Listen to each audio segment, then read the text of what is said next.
সুপ্রভাত বন্ধুরা, সবাই কেমন আছো? আশা করি সকলেই ভালো আছো। তো আবারও স্বাগত জানাই আমার নতুন আর একটা ব্লগে, ডেইলি রুটিন ব্লগে। তো আজকে ব্লগটা করার ইচ্ছে ছিল না, কিন্তু আগের থেকেই প্রিপেয়ার হয়েছিলাম যে করব, কিন্তু আজকে মনটা খুব একটা ভালো নেই। আমার এই খুব কাছের ভীষণ ভালোবাসতেন সেরকম একজন মানুষ মারা গিয়েছেন, আমার এক কাকিমা, আমাদের সামনের বাড়ির। তো রাত্রে যখন খবরটা পেয়েছি, অনেক রাত্রিতে, মোটামুটি ভোরের দিকেই বললে চলে, তো তখন থেকেই ঘুম হয়নি, মনটাও ভীষণ খারাপ। দেখতেই পেলে ছেলেও চলে এসছে উঠে। তো সকালেতে যে কতকগুলো থালা বাসন ছিল, ভাবলাম সেগুলো আগে চট করে ধুয়ে নিই, বাড়ির বাকি কাজগুলো গুছিয়ে নিই। আর চিকুর পাপা গিয়েছে ওই কাকিমাকে আনতে, উনি মেডিকেল হসপিটালের ওখানেই মারা গিয়েছেন, তো সেখান থেকে আনতে গিয়েছেন। তো যতক্ষণ না আসছেন তার আগে মোটামুটি ঘরের কাজগুলো একটুকু গুছিয়ে নিই, এলে পরে দেখতে যাব, একবার দেখে আসবো। আর তো হয় মানুষটা তো আর হয় ফিরে আসবে না, কিন্তু একটা শেষ দেখা, ঠিক আছে, তাকে শেষ বিদায় জানানো, প্রণাম করে আসবো। তো তার জন্য বাড়ির কাজগুলো চটচট করে গুছিয়ে নিচ্ছি। তো এই যে ছেলে বলেছে চা খাবে না, তো নিজের জন্যই অল্প চা করে নিচ্ছি। চা খেয়ে নিই, রাত্রেও ভালো করে খাওয়া হয়নি, তো বিস্কিট নিয়েছি সাথে।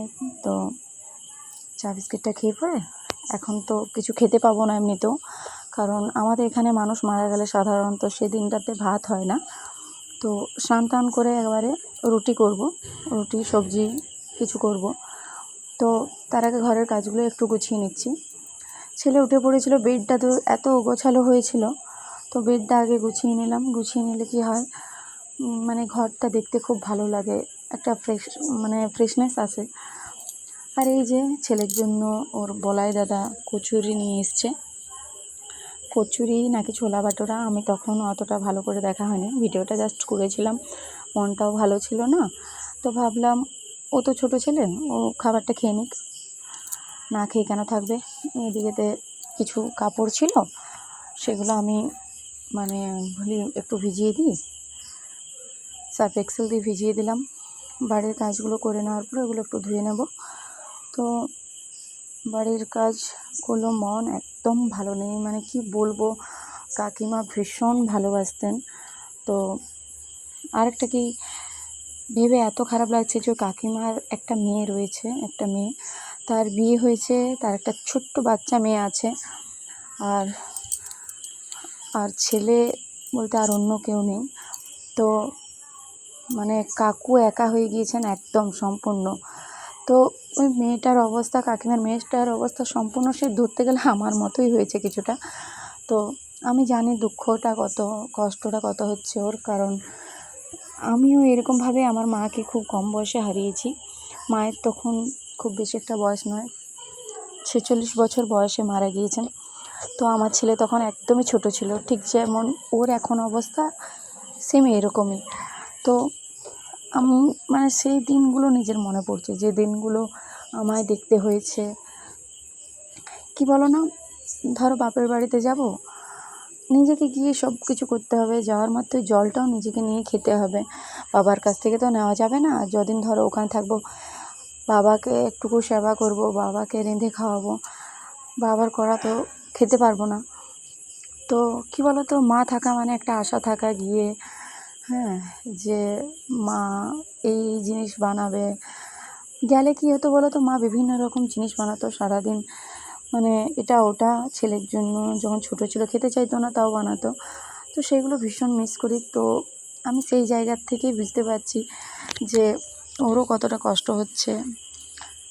তো কী করা যাবে, কিছু করার নেই। কাজ করতে করতে চোখের দিকে জল চলে আসছে, কিছুই ভালো লাগছে না। তো এই দেখো, আজকে ফ্রিজটা পরিষ্কার করার একদম ইচ্ছে ছিল না, কিন্তু কী হয়েছে বলো তো, কিছুদিন আগে আমাদের গ্রামেতে ওই একটা অনুষ্ঠান বাড়ি ছিল, তো ওদের কিছু মিষ্টি ছিল, সেগুলো আমাদের ফ্রিজে রেখেছিল।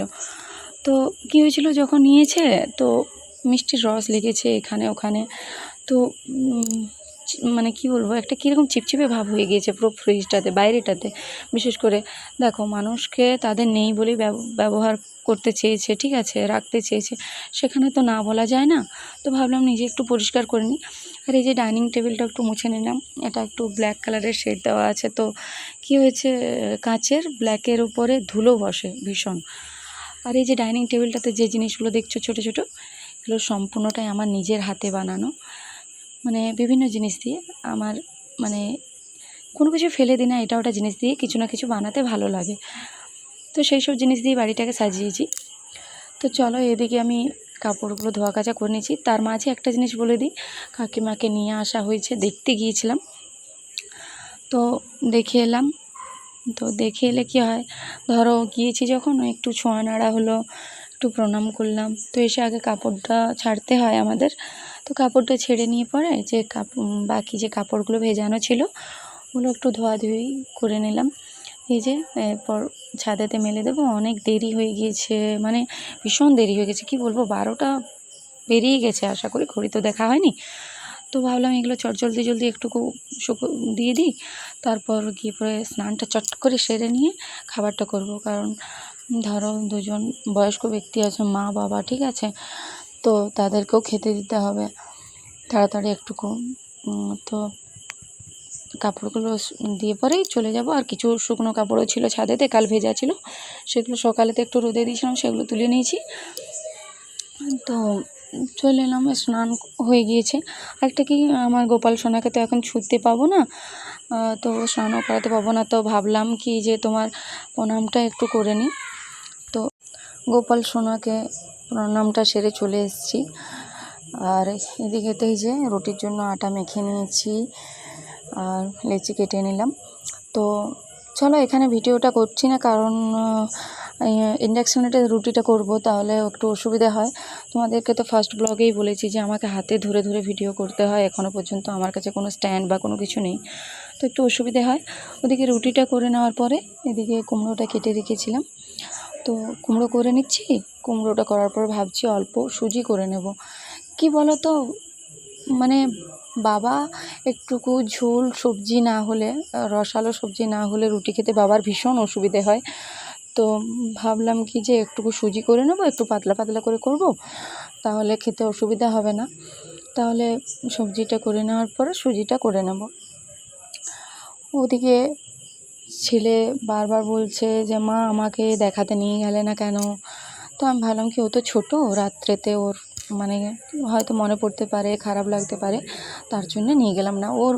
আমি চাই যে ও যেন না জানুক যে মানে নেই, ওর মনের মধ্যে বেঁচে থাকুন উনি, হ্যাঁ কাকিমা, তার জন্যে। আর এদিকে দেখো সুজিটাও আমার হয়ে এসছে। তো জাস্ট খাবারটা করে না করেই বাবাকে আগে খেতে দিয়ে দেবো, বাবাকে নয়, ধরতে গেলে সকলকেই। তো এখানে এই খাবারটা আমি বাবার জন্য রেডি করেছি, রুটি, সবজি, সুজি আর মিষ্টি। তো সকলকে খেতে দিয়ে দিয়েছি।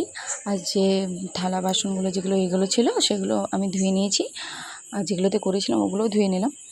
এদিকে গ্যাসটাও একটু পোছা লাগিয়ে নিচ্ছি। তো কী বলো তো, আমি এখনও খাইনি, কারণ চিকুর পাপা ওখানেতে, মানে যেখানে ক্রিয়াকর্ম হবে কাকিমার শ্মশানেতে, ওখানে গিয়েছেন, তাহলে আসতে দেরি হবে। তো ভাবলাম কি এলে পরে একসাথে খাবো দুজনে। তো ততক্ষণকে বাকি কাজগুলো একটু গুছিয়ে নিচ্ছি। তো একটু গ্যাসটা কী হয়েছে বলো তো, সবজি করার সময় না পড়লেও কী হয়, সুজিটা যে করেছি, সুজিটা জানো যারা করো, যে যখন মানে হয়ে আসে শেষটাতে, যে যখন ফোটে তখন চারিদিকে লেগে যায়, এদিক ওদিক লাগতে থাকে। তো একটু না তাড়াতাড়ি মুছে নিলে কী হয়, ওগুলো বসে যায়। তো নিয়ে এলাম, দিয়ে আমার যেখানে যে প্ল্যান্টগুলো থাকে ওখানেতে জানালাতে, মানে রান্নাঘরটার, তো ওখানেতে ওই প্ল্যান্টগুলো নিজের নিজের জায়গাতে রেখে দিলাম। রান্না করার সময় কী করি, একটু সরিয়ে দিই, নইলে কী হয় বলো তো, চিপচিপে হয়ে যায় না। তো দেখো চারিদিকেই আমার প্ল্যান্ট রয়েছে, আমার প্ল্যান্ট আমার ভীষণ পছন্দের। পরবর্তী ভিডিওতে তোমরা দেখতে পাবে যে প্ল্যান্ট আমি কতটা ভালোবাসি। তো দেখো আরেকটা জিনিস দেখি, আমার ভিডিওটা শেষ করছি, এটা কী বটে তোমরাই কমেন্ট করে জানিও। টাটা, বাই বাই, সকলে ভালো।